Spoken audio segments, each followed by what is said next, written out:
Pop, what's going on, man? Son, how you doing? I can't complain. Another day in beautiful sunny California here, Killing, 81 degrees. Tell you what, no matter what all the New England fans in our killing me. comment section have to say, you're not enjoying that right now. Enjoy your snow.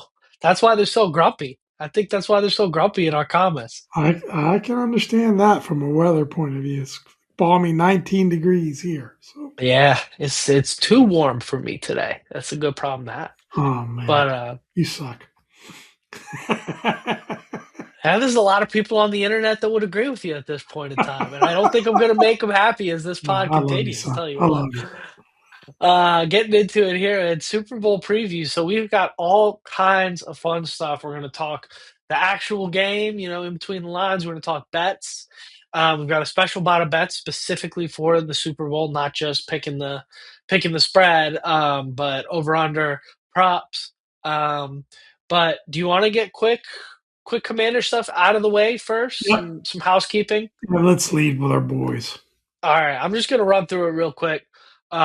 Quick Commanders news. So Durante Jones has already began to kind of put a stamp on the defense. So Kerrigan, O'Hanigan, and Sharif Floyd are all gone.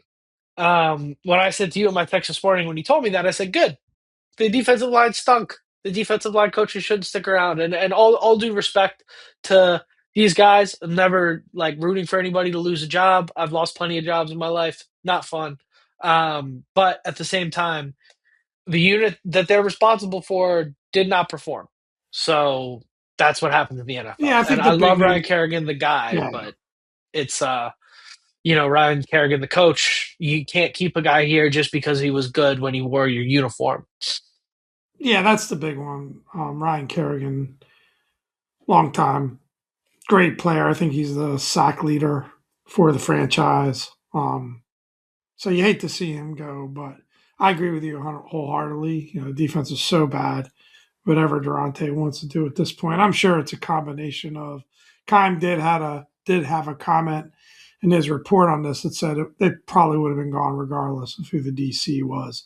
So I Yeah, think that I also think that DQ is looking to shake things up, but if you're going to bring in Durante Jones here, um, you got to let him put his stamp on things, and I think D line's an area of focus there. So I'm sure this isn't the last of the changes. We've got offensive coaches interviewing for OC positions. I think Brian Jones is interviewing Johnson. Johnson. I knew I was going to mess that up. I also called Durante Devante in the in the outline. So Tried to there let you you get go. away with that one. Uh, there you go. But yeah, Brian Johnson interviewing. I think it's at Denver, right? So there's a good chance there'll be other changes happening on both sides of the ball, and that's the theory as to why they're waiting on a presser. They're trying to like let things settle in, and probably not want to do it during Super Bowl week. So hopefully, in a couple of weeks, we'll have a presser.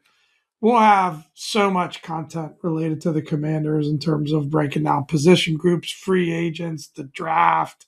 It's what we do, man. The off season is where we shine on this For podcast. sure. Yeah, I've been like, particularly this season, I've been looking forward to the offseason a lot. Well, How I could mean, you not? partially because the on-field product sucks so bad, but also there's just so much to talk about, and it's such a fascinating thing, and we've had to do our best to try and which we haven't been great at, but we've had to do our best to try and stay disciplined and stay on topic during the week-to-week games and the week-to-week breakdowns, or even the Super Bowl, for example. But at the end of the day, like we do want to talk big picture, and once the Super Bowl is over with, it's big picture time before we get into the draft and all that stuff. So it'll It is be exciting. It's exciting, especially coming off a season like that when free agency opens up and you start seeing who they sign. Obviously the draft will be exciting to see which way they go there in terms of do they try to trade down? Who do they pick at number seven? Um, it's going to be fun. But in the meantime, sadly enough, the final football game of the 2025 season is upon us. I'm sure that sadness will hit me in like 2 or 3 months, but Two I'm or ready three for this. months. I'm ready for this season to be over. It's a hot take. I'm ready for this year to just be behind us. I haven't been hurt by a football season the way that this season hurt me in like decades. Like it's been a long time. Like it's literally like, 2013, 2012. It's like the same feelings of just like so much hope and just crushed. I haven't felt that way in a while. Even like, when we snuck into the playoffs in 2020, it was just like, yeah, we did it, but we weren't going to win. So it's And that definitely just final salt in the wound, seeing Drake May raise the Super Bowl trophy, the guy we yeah, passed on. sure will be. And we'll get to Will that all of that. happen? Yeah, we'll get to all that. But yeah, let's get into Super Bowl talk. I think we've Let's had do enough it. Commanders talk to start off our Super Bowl preview pod. Those of you who are hanging around here for the national stuff, now's your time, man. So obviously, Seattle Seahawks versus New England Patriots at Levi Stadium in Santa Clara. It feels like yesterday I was on the phone with some of our friends who cover the Commanders, and they're telling me, I think we're going to see these guys in San Francisco. And it is Seattle and New England. So different situation than we expected. I don't think you expected either of these teams. Certainly not New England. I think if you had a keen eye, you would have expected Seattle. And something that I forgot about, Pop, is that this is Sam Darnold 2 years in a row has won 14 regular season games and had a game at the end of the year to clinch the number one seed. Now, obviously, this year he won that game. They clinched the number one seed and they're Yeah, in the Super Bowl. Last year they did lose that game in pretty spectacular fashion to Detroit. But just something interesting when we talk Darnold, because I'm sure there's going to be plenty of Darnold talk later on. And this is obviously a rematch of the one of the most iconic Super Bowls of the last few decades with yeah, the Malcolm Butler interception on the goal line where they didn't hand the ball off to Marshawn Lynch and Russell brutal. Wilson's. And that was the year where nobody expected Seattle to be in the Super Bowl. So, or no, was that their back to back year? I think they won the year Yeah, before and then would have won that year. both were Um, great teams. Yeah, But yeah, so that's how Brady obviously got like I think that was like his fourth or fifth at the time. Um, but yeah, so this is gonna be fun. It'll be fun. Settle the score. What do you think, Pop? What is your initial reaction to having this Super Bowl? Like when you saw Seattle, New England, how did you feel?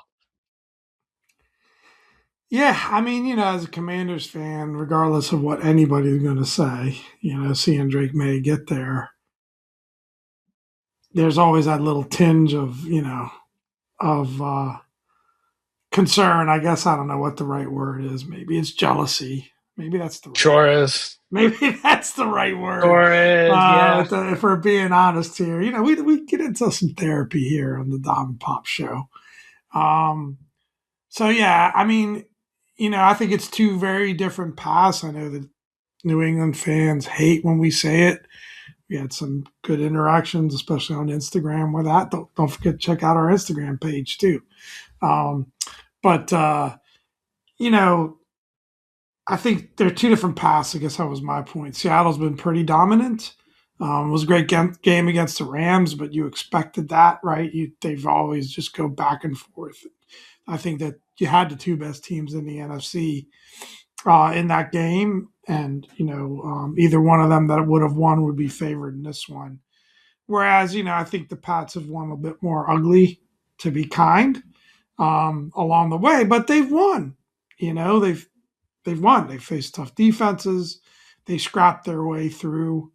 That was different than the regular season. I think they were one games bigger. Of course, people talk about the easy schedule they had. Doesn't matter. You only can play what's in front of you and play in the conditions. And sometimes it seems like, in each league, sometimes this is one of those years where the best teams seem to be in the NFC. In the past many years, the best teams have been in the AFC. So, yeah, I don't know if I gave you too much there, but I think it's safe to say that we'd like to see Seattle win this one. I'd say it's safe to say that. Yeah, I think it's I want to be neutral about it, but at the end of the day, like there are too many people both in New England and our media frankly, that are making this about like, did we make a massive mistake? And I just think like you'd have to be like so dense to feel that way, honestly. I don't see how like Drake May with a great defense, and apparently he has nobody to throw the ball to, even though Diggs had 1,000 yards this season. And but we eliminate the top number one receiver, right? So that was a comment that we got that drove me crazy. Was somebody said that Drake May has no weapons, and Jaden Daniels had weapons last year. Jaden Daniels was throwing the ball to De'Ami Brown last year. What did Jaden have? They've He had got Brian better tight Robinson, who end. They've got got a better tight end. They've got better running backs. They've yeah, got Stephon Diggs, and I think the depth at receivers better than ours. I mean, we had Terry didn't play this year. yeah. He's all we got. I Um, mean, because I think and I think Samuels is a different kind of receiver, right? But Terry you know, versus Diggs at this point in their career, for the majority of their careers, you would have taken Diggs over Terry. And I think at this point in their career, Terry versus Diggs is probably a I'd push. take Terry. I would take Probably Terry. on the That's another field. argument. On That's the another. field. Yeah, I would take Terry Okay, disagree. all day. Um, full package. I like Terry McLaurin better as a human being and what he's brought to the As a franchise. On player, the I'm just field, talking about as a player.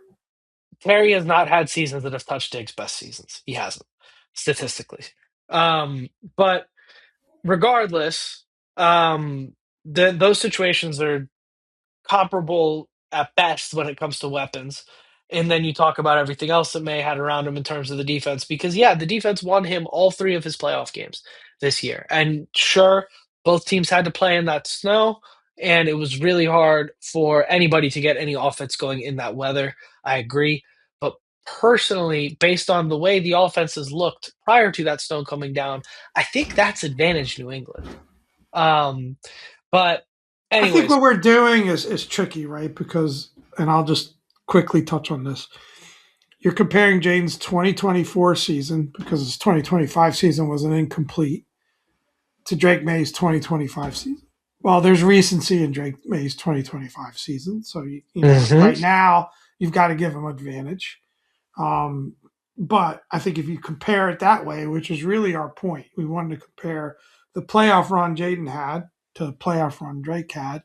There's no comparison. Just watch the Yep. film. It's Yep. just it just isn't.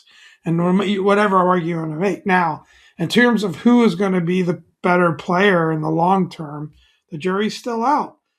Hey, it's possible Drake May shuts us all up on More than Sunday. possible. He's a good It's player. it's it's it's very possible. And if he gets that first Super Bowl win, of course you've got to say advantage Drake May. But I'm not ready as a Commanders fan to say I would rather have had him than Jaden right now. I'm just not ready. And Yeah. maybe in a year, 2 years, 3 years, I'll feel different about that. And that's really our point. Not that New England shouldn't be thrilled with the guy that they have, right? And thrilled with the circumstance that they have. I mean I I mean also goodness, don't you were see where four and Drake May is 13. a. I think Drake May is far from a finished product, and I think we've seen that in the Agree. playoffs. And so that to me, there's still question marks there. Simple as that. There's still question marks Agree. there because if you want to argue it's easy competition and they took care of business, well, it's not easy competition in the playoffs, and they're going to argue about he's playing the best defenses and he's playing in tough weather conditions. Well, guess what? The great ones still play great in those Hmm. situations. So I think that yeah, he's got all the intangibles. He's got the size, he can run, he's got the arm, he's a great kid. Like, everything's there for him to potentially be great, but he is long from a finished product at this point, which means there's still questions there, as there's questions with Jaden as well. Can he Go stay on the back. field? And is some of the challenges we saw with Jaden's game last year, is that more him than what we saw in 2024? Time will tell. Yeah, and encapsulating the whole body of work. Drake was bouncing his head off the turf last season and missed several games due to injury. So if we're putting both years, and second of all, like if you want to question where I'm at on this issue, go back 2 years. I was pounding this table for Drake May in Washington at number two the entire pre-draft process. I was not. I got to the point. Pop was not. I got to the point where I was like, it's pretty clear they're going to go with Jaden Daniels. I'm cool with that. I think he's got it. But if they made me make the pick, I'd pick May. That's where I was at by the end of the draft process. And I was so happy that they didn't listen to me in 2024, obviously. And it would be very easy for me, much like many other people have done, to go back and say, well, I wanted May, so I was right because it was a bad year. No, no. What Jaden did last year has not been done by anybody in the NFL at the level that he did it as a rookie. And that alone buys you a couple years in my book. And the reality of it is, I'll leave it at this. The only point that anybody's had to make about Jaden is can he stay on the field, which is very legitimate at this point after this season. Very legitimate point. What the dialogue that I've had with New England fans about Drake May this playoff run has been, well, as long as Drake holds on to the ball, as long as Drake doesn't do something too stupid, as long as Drake can manage the game, that's not the dialogue we were having about Jaden when we were in the playoffs last year. The No, dialogue we were having about Jaden was this guy's the best player of as long as football he right can now, keep and his he's Superman carrying cape on. a bad team. And look at what the team did without him this year for any more evidence as to how good he was. Look at what this team was this year when he was not available. So, big question, because you said you want to let it go and you're done, but I'm not going to let you. Redraft. You're on the clock. 15 seconds to go. Who you picking? Well, unfortunately, we have to pick Caleb Williams because Jaden Daniels went number one overall. Mic drop. I love it. I love it. I think I'll add just one other quick point because it's on my mind. And it's a point I made in the back and forth on Instagram was everybody talks about it, Jaden being injury prone. It's not true. It's not factual. Every quarterback in this league has 1 year like Jaden had. He played 4 years in college without getting hurt. He played every game last year. He got a little nick, but for the most part, he was available all last year. He got shut down a little early this year, which hurt his games played. So we don't know that he's injury prone. I know his frame and everything leads you to believe that, but the evidence, the facts, if you look at the last 6 years of him playing football, shows that he's not injury prone. Yeah, exactly. Let's talk this game. Let's talk this game. Let's talk the other Yeah, side of the that was ball. great. That was It great. was I love fun. it. It was fun. It Um, wasn't on the agenda, but I love it. it had to come out. It had to happen. I That's think. it. It was Um, boiling in there. yeah, Seattle is head and shoulders the best team in football right now, top to bottom. This is a really solid team. They run the ball.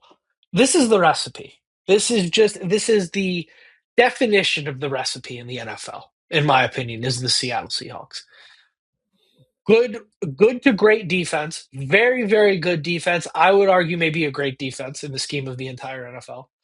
Above average run game.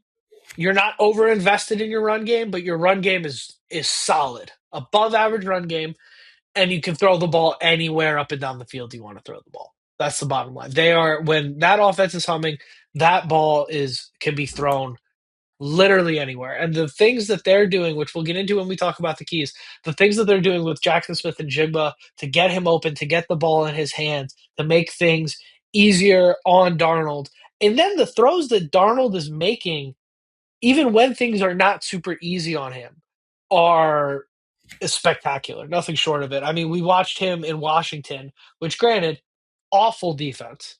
Um, a defense that most quarterbacks in the league would have won 8 games max with. Really bad defense. But still, the ball didn't hit the ground for an entire half of football. I've never seen that in my 28 years of watching football. I've never seen that.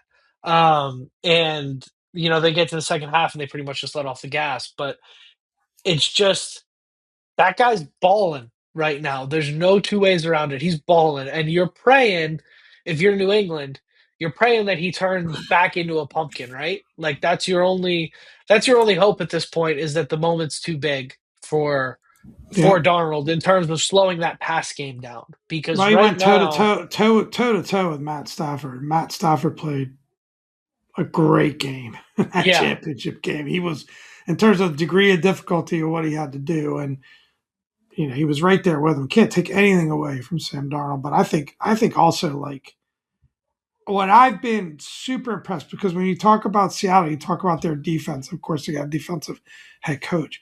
I've been so impressed with that offensive scheme. Like it sounds like Clint Kubiak's Kubiak is awesome. going to the Cardinals or the Raiders.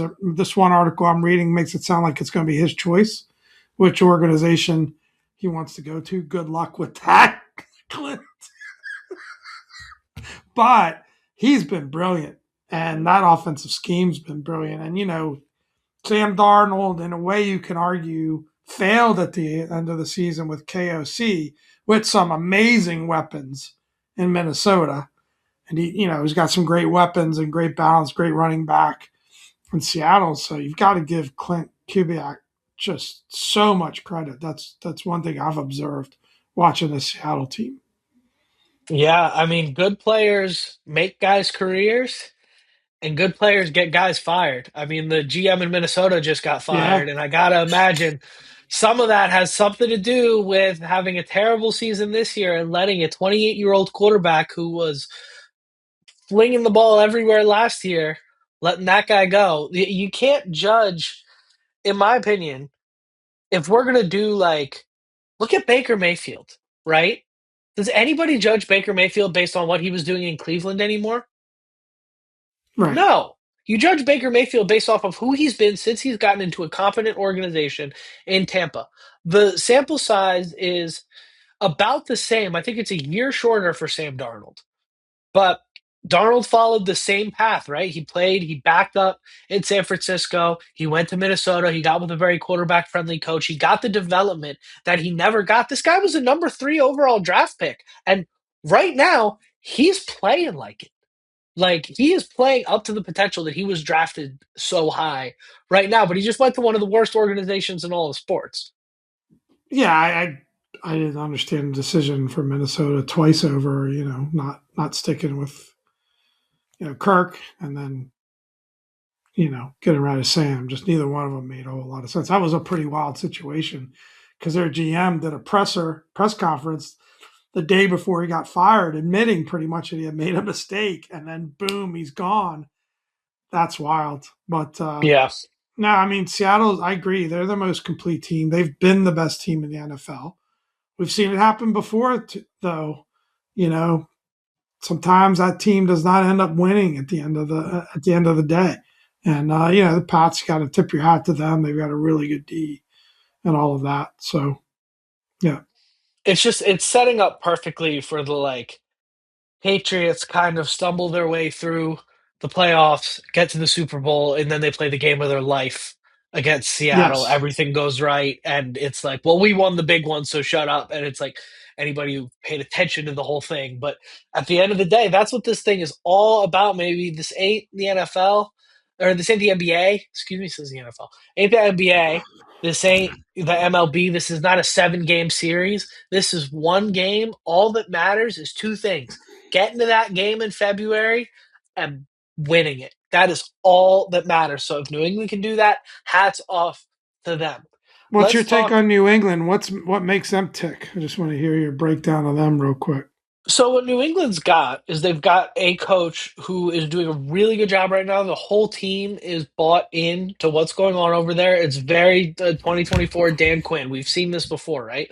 He's got the whole unit is back behind him, believing in what's going on. When you get 53 men playing as one, believing in what's going on, and you have a very good quarterback. Drake May is a very good quarterback.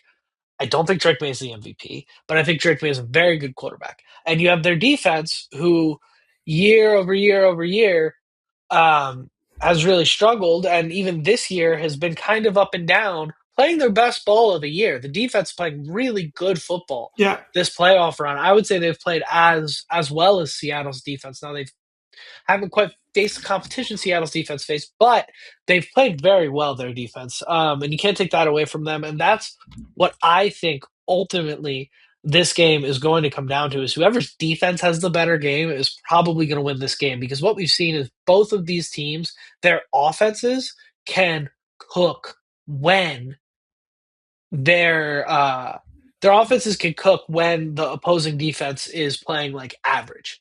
Like against any average defense, both of these offenses will fry.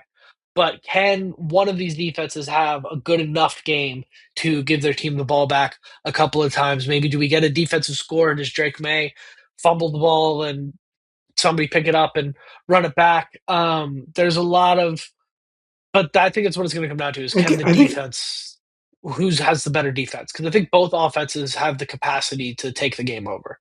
yeah, I think you got to give. I know he's not your favorite, but you got to give Mike Vrabel a lot of credit. Like I think Sure, he's sure. reestablished a culture there, and it's very much a different culture than Bill Belichick. I think obviously I think he probably took elements of that, but you could see that he's a bit more Dan Quinnish, dare I Players say, coach. in Yeah. his approach. He's out there, he's playing defense. He's talking guys up. There was one I don't remember the guy. I think it was an offensive lineman who just hugged him and said, "You changed my life, coach." I mean, there's a vibe there in New England with Sure. Rabel, and you've got to give him a lot of credits. It's beyond just pure X's and O's, right? Yeah, I mean, without a doubt. Yeah, he's done an excellent job. It does. It reminds me almost exactly of what we were last year, except we had to Yeah, play the best team in football in the NFC Championship game. They'll have to play the best team in football in the Super Bowl. That's the difference. Um, fair. so I think that's also what it may come down to, and that's where I give Mike Vrabel a little bit of an edge here, believe it or not, on the Patriots side. There is a little more now. I've argued with my friend back and forth about how much this experience matters. I don't know how much Vrabel's experience in the Super Bowl as a player matters as a coach. I would argue the two things don't have a ton to do with one another. Like I'm sure Scotty Scheffler's caddy can hit the ball all right, but you don't want him hitting the approach into the 18th green at the Masters, right? It's a different thing. Yeah, Um, that being said, Josh McDaniels has been here before in this role as an offensive coordinator for the Super Bowl. And that's a guy that we've seen try to go be a head coach elsewhere. Never quite worked out for him as a head coach, but as an offensive coordinator, he's always been great. So I do give a little bit of that edge, but the vibe that I get off of Mike McDonald is such that I just don't think he's the type of guy to cower in this moment. I don't think the inexperience is a very um, case by case basis. It's very person dependent. And every great coach had to win their first Super Bowl, right? So Mike McDonald, excuse me, is I think he's one of the better coaches in the league right now. I think it's the proof's in the pudding. And I personally don't think, based on his personality, based on the things that I've seen and heard about him, I don't think this is the moment where he falters. But maybe the Patriots do have a little bit of edge with Vrabel and McDaniels, who've been there before, experienced this before, and um, that's Vrabel's specialty is finding that extra 5% in these little moments, little exploit in the rules, denying the delay of game penalty on a punt, throwing the ball before the 2-minute warning because the clock's going to stop anyways. Like those little things, Vrabel is very good at that. I'd never take that away from him. That's what he's best at. So I think we probably see a fake punt at some point, or like Ramondre Stevenson throws a touchdown pass, like something along those lines of like wacky. Um, yeah. One so thing, that's where I like, think New England has the edge. I don't know if it's an issue, right? I mean, I think McDonald and Seattle's in the zone. I just think they're just locked in. Yeah. However, that news that Seattle is up for sale, breaking right now, or in Weird, the right? last couple of days, it's weird timing because I can't imagine as a coach, as players, it's a bit unsettling when you hear news like that. And I don't think it's a big deal. I'd say in a percentage wise, it's probably less than a 5% distraction. But that was a bit strange to get to have that come out. I don't know why they wouldn't wait. Maybe it just leaked out. Yeah. But yeah, they're yeah, it's going to be interesting. So what do you say we get into these keys to victory here Yeah, let's for get each into team? the keys to victory. Usually So we only have to normally, cover the Commanders' keys to victories, but we're not taking sides here, despite how it might seem. So we're gonna break it down for both teams. yep, Pop's got it. So number one for Seattle is gonna be if you can turn the ball over from Drake May. If you can rattle Drake May, that's gonna be the determining factor in this game. I think He's May's gonna turned it have to over a lot play. in the playoffs. Sure has. I think May, and he's tried to turn it over even more. He's had his guys fall on the ball a handful of times too. So I think And their May offensive line's a bit suspect. is gonna have to play the game of his life, and you're gonna have to rattle him. You're gonna have to get turnovers. Number two, if you can control the ball on offense with sustained drives and finish on the Patriots defense, I think that's a huge thing as well because I think New England has not necessarily succeeded as much with sustained drives over the course of the season. It's Drake May was the best deep ball thrower in the NFL this year. Maybe because he gets to play the New York Jets twice a year and play in a really bad area. But he was the best deep ball thrower in the NFL this year. So there were a lot of big plays against a lot of guys that are going to be selling insurance in 5 years. So it's if you can control that against the Patriots, and then I think also control the ball on offense. It's kind of like a two-way street. We saw that this year with the Commanders, right? Our offense wasn't able to sustain in spots to help out the defense, and the defense creates these big plays, puts the offense right back out there on the field. You have to stay ahead of that. That's like fundamental football recipe. And then I think if the Seahawks get up early, the Patriots don't come back. That's my take. I think if they can get up Yeah. and Pop had that in the outline. I think it's a great point. But I think if you get to a situation where they're going into the half like 17-3, 14-0, 14-3, something like that. 14-3, Seattle gets the ball back at half. I think it's like, all right, enjoy the Bad Bunny concert. And Yeah, we've let's wait for seen the Sam Seattle Darnold do that, MVP right? speech. They've rolled over teams, and I don't know the stats, so maybe I'll be proven wrong. And hit me in the comments if I am. I don't see they don't seem to be once they get up big on a team, they don't seem to let teams back in it. They seem to Yeah, just keep on rolling. So I think that's because important. that defense, and this is so there are two key matchups about this that I love for Seattle. Number one, Seattle's front four. They basically, this is like Jack Del Rio's dream defense. They really only rush four. They don't blitz all that often. And they get home all the time. That front four is so good at creating pressure against a very questionable New England offensive line. So the front four consistently generates pressure. You have a below average offensive line in New England. That's something to watch for. Secondly, Jackson Smith and Jigba has been probably the best offensive player this playoffs. He's been unbelievable. Can you pick one guy that's been better than him? Maybe the guy that's throwing him the football, but I mean that's like a Kenneth you know Walker's maybe a close second Kenneth on the Walker's been same very team. very good, also on the same team. Yeah, they've But got some Jackson great Smith and weapons. Jigba has been dominant, and I think New England, I don't think I know this. New England is 31st in the NFL against other teams' wide receiver ones. And what that means is not that Christian Gonzalez is a bad cornerback, because he's not. He's actually a very good player at the lament of everybody in Washington. That's more salt in the wound there. What it is that they don't defensively adjust well schematically to other teams getting their wide receiver one in other spots, getting them open. And that's something that you saw Jackson Smith and Jigba come out of the backfield last week. He lines up all over the line. That's something Kubiak is a genius at, is getting his guys open. So that's just like you're licking your chops if you're Seattle there. And I think there's not a world where Jackson Smith and Jigba has 150 yards and two touchdowns and Seattle doesn't win this game. Like I don't see how that those two things can happen unless the world is key number one for New England.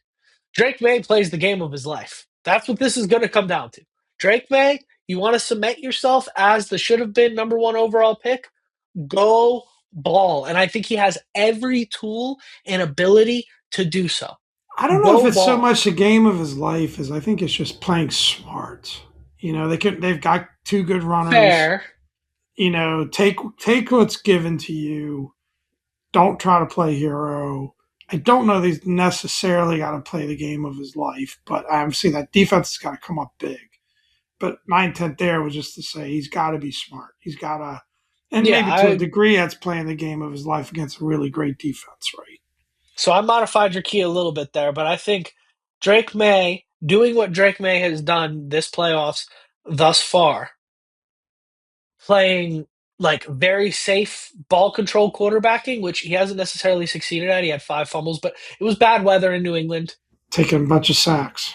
taking a bunch of sacks, but playing smart ball control, don't lose football that New England has been playing this playoffs to get to this moment is not going to work. May's going to have to fling the ball around the yard. Now, you can't go into the game thinking you got to save the team, but barring a Sam Darnold turns back into a pumpkin, which is the second key for New England. The second thing New England's going to have to do is rattle Sam Darnold. You're going to have to see Sam Darnold be what he hasn't been sans two His old games in the self. last 2 or 3 years, but you're going to have to revert him back to back to his old self because he's been sensational. And you've also seen, though, it is the same human being. He does have the ability to go out there Don's and start seeing QB1. ghosts. Um, Not my QB1, but he's not far. Um, but we'll have Let's plenty of let the time to talk. ball. We're 35 Plenty minutes of in. time Let's to let talk the about that ball. in the off season. Exactly. You're gonna have to turn Darnold back into a pumpkin defensively, and their defense has done a really good job at taking the ball away. Look at what they did to C.J. Stroud. Now, I'll argue that's a guy who's had He was seeing been on a ghosts. downward trajectory for 2 years now. Um, Look at what they did against Jarrett Stidham. Wow, they shut him down, huh? Well done.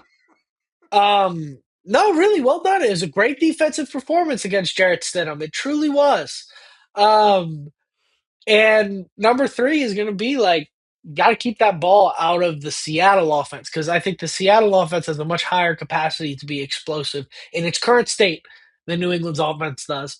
Um, and so that will require running the ball, play action game. Get the ball in Travion Henderson's hands more. They've got a little bit of an interesting Ja'Cory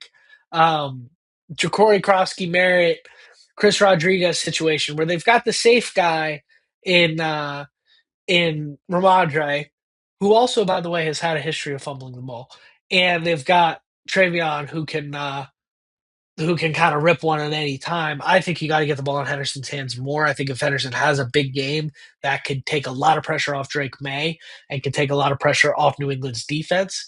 Um, but yeah, establish the run, get the play action game going so May has a little bit of an easier time.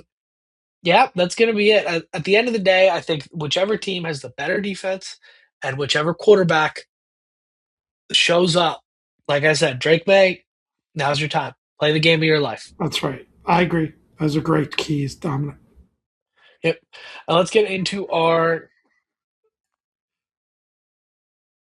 No, no, Did you they have were more to great add? keys. I'm back patting myself a little bit here since Yeah. I wrote them up, Pop, but Pop you wrote the presented them keys. you I, presented to, them fantastic. I tore them to shreds and we're on for too long. This is how we do things No, here on no, the no, Down the no, Pub you did podcast. not. If you've been with It us wasn't for a dig. It 38 wasn't a minutes, dig. I didn't take it that way. That's what I do. If you've been with us for 38 minutes at this point, you either know the drill or you love it. So, That's right. welcome. Thank you for sticking around to our loyal guys. Let's get into our bets. Guys, Super Bowl bets. This will probably be clipped up if it hasn't been clipped up, but I'm assuming it's going to end up getting clipped up. So, welcome to the Super Bowl bets segment, the Super Bowl signature Bada bets. This year, Seahawks are 4.5 point favorites versus the New England Patriots. Who's the winner versus the spread, Pop? Do the Pats keep it close enough? That's a big line. I don't feel like it's that big. I'm surprised it's that low just because when I look at this matchup on paper, I see one team that's been dominant and another team where, has been dominant per record, but most people kind of feel like, oh, softer schedule, one ugly in the playoffs, blah, blah, blah. So, on paper, it just feels like this sets up for a big win for the Seahawks. I don't want to go so far as saying a blowout. Having said that, it's just I've got that sinking feeling, like you mentioned earlier, that the Pats are going to somehow figure out a way, or maybe it's just that the light switch goes on for Drake May. But I just think logically against that defense and what we've seen from him, just doesn't seem like that's the way it's going to go. I'm picking the Hawks all day long. No question about it. I'm going Hawks plus 4.5 or minus 4.5. Sorry. Yeah, I am gonna rock with the Seattle Seahawks as well. The 4.5 point line for me, it feels like a sucker line, and it's a little indicative of like Vegas had to the general population. The way these lines work is not necessarily because Vegas thinks the Seahawks are going to win by 5 or more points. It's to get more people on the New England side of the money, get more people taking the New England side of the bet. That's why these lines move the way that they do, because people will look at 4.5 and go, oh, 3.5, I'm hammering Seattle, but 4.5, I might go New England, you know? So and this line has stayed here at -4.5, I think, since it opened. So to me, I'm taking the Seahawks because that feels just gut feeling. That feels like a sucker line to me, and I think you might end up in a situation where Seattle scores. It's a closer game. Seattle scores a touchdown late. New England can't get down the field. They win by 6, something along those lines. Like Well, New those England spreads be are in a based on position. the betting patterns, and the Pats have a Yeah, lot of fans, because yeah. of all the success that they've had. So, um, yeah, what do you think about that over under 45 and a half Now, points? You going over or under there? interesting fact here. I will go over on the points. I think 45.5. I think we're gonna get I think we're gonna get some points. We always get points in the Super Bowl. It's very rare we get a defensive Super Bowl. What do I you think, agree. Pop? I'll go over as well. Yeah.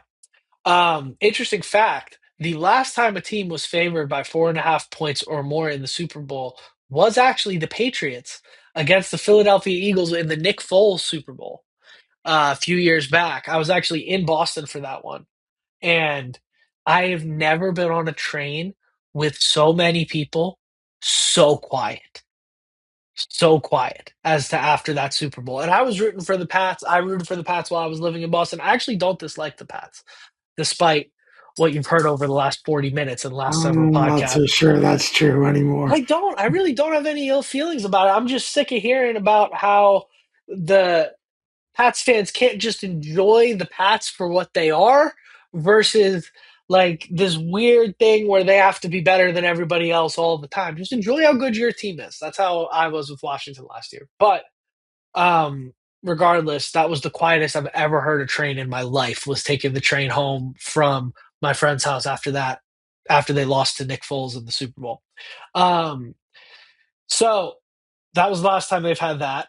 Getting into our parlays. So we're gonna parlay, and what is it? We're gonna parlay an anytime touchdown, Pop, or Well, so no, how's the it's parlay just gonna you're work? going to Walk the pick. people through it. Well, we already have the first two sections of our parlay. It's just if you want to turn this into a parlay, you can. Great. So, Okay. all we're out doing here is just pick two guys that could be part of a parlay that you think are going to be anytime touchdown scores. Because typically, when I do a parlay, I have three legs. That seems to work well for me in terms of getting a winner. I'll pick the game, and then I'll pick two anytime touchdown winners. That's my favorite parlay to play. So we've I already like picked it. the game. You could go over under if you'd like as well. I'm no expert, but my FanDuel account's got a little Scarol in it, if I say so myself. So who would be two guys you'd pick if you had to pick two for any time touchdown pickers, either the Hawks or the Packs, and you can read off, the line for those when you pick your guys. All So right. I'm gonna I got my go. two if you want me to roll. I got my two as well. Go for it. Give me Hunter Henry plus 230. I think it's great value there. Um, and give me Jackson Smith and Jigbo -110. Okay. I got Smith and Jigba as well because I liked your tip earlier about how the Pats perform against number one receivers. I'm going Drake May. I like the odds on that, plus 290. Yeah, I like that too. I think if you want to throw an alt in there He's been doing and it with his go, legs more than his arms in this playoffs. So, yep, what I was going to say is what I gave was my conservative choice, and my aggressive choice would be take Hunter Henry and Drake May. So I think that's you're there most you likely go. pass A catcher little to get a tip there. touchdown, and then Drake May will probably run for one. Less likely, obviously, but it'll, less likely rewards your pockets a little bit better in these situations. There you go. Um, how many yards do you think between Drake May and Sam Darnold? How do you like your odds there? Drake May, 250 plus passing yards is plus 178, and Sam Darnold, 250 plus passing yards is plus 148.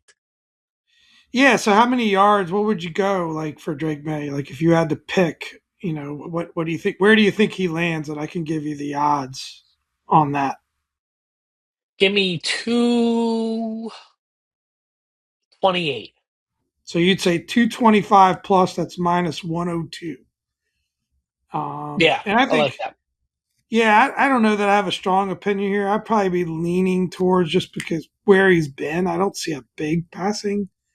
Um, I'd almost, I'd almost, yeah, I'd almost pass on this one because I'd see him being Yeah, somewhere in small that a little. 175, 200 range. Now, I was gonna ask, where does 212 put us? Because that was my initial gut feel, but I minus didn't want two, to come in that'd be too low. minus 200. Wow. Yeah. Yeah. There's not a Take lot of that for what it's confidence. worth. Yeah. Yeah. And then I think you've got Big Sam buildings in Las Donald. Vegas. Yeah. So 250 again is plus 148. So oddly enough, they've got similar odds here. Where do you see Sam landing? You think he's got a better shot at hitting that 250? Give me like. Like if this game goes how I think it's gonna go, I think it's gonna be just under 250. I think like I would love like a 243 for So Darnold. maybe if you parlay it up with this, 225 plus is minus 130, 250 plus is plus 148. So I agree with Yeah, you somewhere in that range.